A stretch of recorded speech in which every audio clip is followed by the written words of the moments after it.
Baik, assalamualaikum warahmatullahi wabarakatuh. Perkenalkan, nama saya Muhammad Rizky Alfian dari Prodi Pendidikan Ekonomi kelas malam dengan dosen pengampu Ibu Nadia Rista SPD MPD. Di sini saya akan melengkapi ujian tengah semester pelajaran pemasaran dan promosi. Di sini saya akan menjelaskan tentang produk Ultramilk. PT Ultra Jaya merupakan perusahaan produk susu yang terkenal, dimulai dengan pabrik susu rumahan tahun 1958. Kini menjadi perusahaan produk susu yang besar. Pada tahun 1971, Ultra Jaya melebarkan sayap bisnisnya menjadi PT Ultra Jaya Milk Industry dan Trading Company. Ultra Jaya merupakan pelopor produk susu yang segar dan berkualitas. Produknya juga berkembang tidak hanya susu, tetapi juga merambah ke produk minuman lainnya. Produknya tidak saja memenuhi kebutuhan dalam negeri, tetapi juga khusus dipromosi untuk diekspor PT Ultra Jaya. PT Ultra Jaya memiliki lahan peternakan yang menghasilkan sumber daya alami berkualitas. Bahan ini diolah dengan proses teknologi yang canggih untuk menjamin produk yang higienis dan bermutu. Produk Ultra Jaya dikirim ke beberapa negara di benua Asia, Eropa, Timur Tengah, Australia, dan Amerika. Ultramilk salah satu brand produk susu dari Ultra Jaya. Ultramilk merupakan produk minuman susu yang sudah dikenal lama oleh masyarakat Indonesia. Ultramilk juga merupakan produk susu yang menggunakan bahan baku dari susu sapi, pilihan yang segar. Produk susu Ultramilk diproduksi dengan dan disterilkan dengan proses ultra high temperatur atau UHT. Pada proses ini, susu dijaga kandungan nutrisinya, sementara pengeliminasi semua bakteri patogen. Produk susu ini tahan lama, dikemas dengan 6 lapisan karton. Keenam lapisan ini melindungi dari sinar ultraviolet, udara, dan bakteri yang dapat mengontaminasi susu. Susu Ultramilk memiliki kandungan kalsium, protein, karbohidrat, vitamin, fosfor, magnesium yang dibutuhkan untuk memelihara kesehatan tubuh dan pertumbuhan. Ultramilk tersedia dalam varian produk Ultramilk, yaitu Ultramilk Full Cream, Ultramilk Low Fat High Calcium, Ultramilk varian rasa.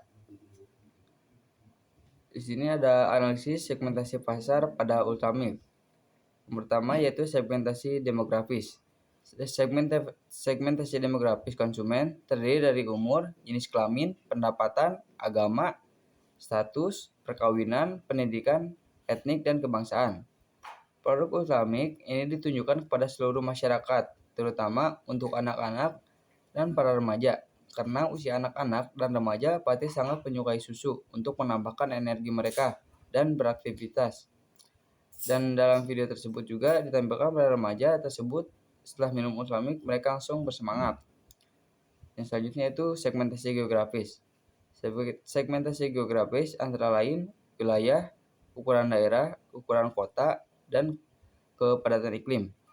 Produk ini sangat sesuai dengan seluruh iklim di dunia, terutama di Indonesia. Indonesia memiliki iklim tropis di mana saat musim kemarau sangat cocok untuk kita minum Ultramilk yang dihidangkan dingin dan saat musim hujan dihidangkan biasa. Ketiga itu segmentasi psikografis. Segmentasi psikografis ini meliputi kelas sosial, gaya hidup, kepribadian, persepsi, serta sikap. Produk Ultramilk ini ditujukan kepada semua kelas sosial, baik kelas menengah ke bawah maupun kelas menengah ke atas, karena harganya pun juga sangat terjangkau. Selanjutnya itu target pasar. Hal ini menunjukkan bahwa target market produk Ultramilk adalah remaja dan anak-anak dari kalangan menengah ke bawah maupun menengah ke atas yang sering beraktivitas sehingga membutuhkan tambahan gizi yang cukup. Selanjutnya itu posisi pasar. PT Ultra Jaya Milk Industri Tbk atau ULTJ optimis mempertahankan posisinya sebagai pemimpin pasar susu ultra high temperatur atau UHT Indonesia. Maka demikian, perseroan telah mempersiapkan sejumlah strategi untuk menjalankan aksinya. Manajer Keuangan Ultra Jaya Milk Industri, Pahala Sihotang, mengatakan perseorangan berencana memperluas jangkauan pemasaran di Pulau Jawa dan Pulau luar Jawa. Untuk luar Pulau Jawa, perseroan akan menambahkan sejumlah distributor agar bisa menjangkau daerah-daerah yang tidak tercapai. Selanjutnya itu analisis penetapan harga. Salah satu strategi penting dalam strategi pemasaran adalah harga.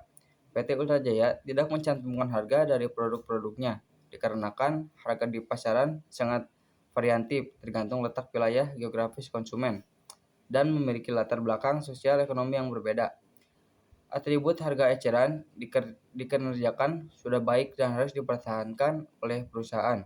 Apabila pihak perusahaan hendak meningkatkan harganya pada beberapa periode ke depan, maka perusahaan harus memperhatikan persepsi konsumen terhadap harga eceran Ultramilk dibandingkan dengan volume produk.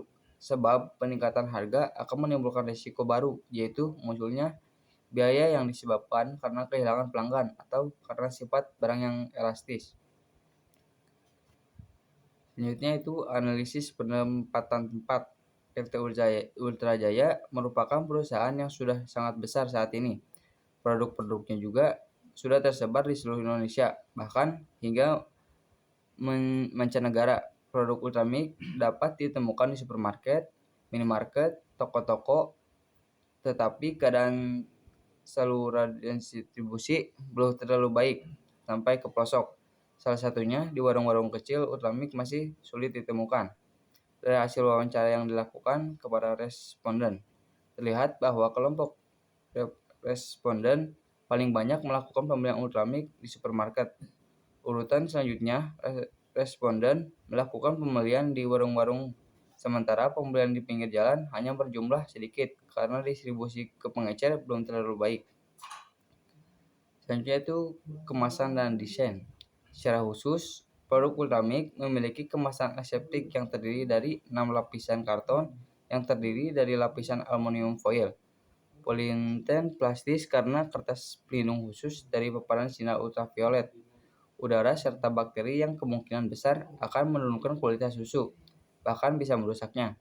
Selain itu, kemasan Tetra Pak yang digunakan oleh produk Ultramilk juga di bawah pengawasan ketat FSC atau Forest Stewardship Council.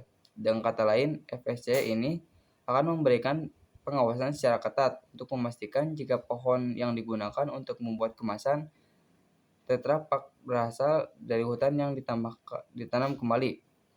Dari segi fungsi, kemasan 6 lapis ini akan menjamin kesegaran susu ketika sampai ke tangan konsumen, sehingga Anda terjamin mengonsumsi susu dengan kualitas terbaik.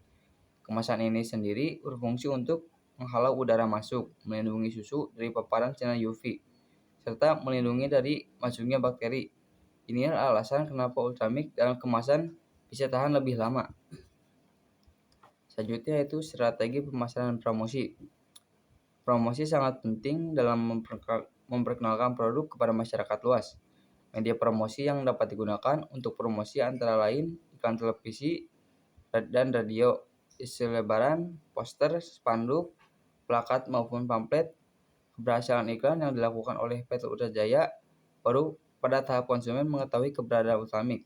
Perusahaan percaya bahwa produk yang kinerjanya bagus akan merupakan strategi untuk meningkatkan jumlah segmentasi konsumen sekaligus meningkatkan konsumsi pelanggan yang telah loyal terhadap Ultramilk dari segi produk maupun dapat merespon pembelian ulang produk.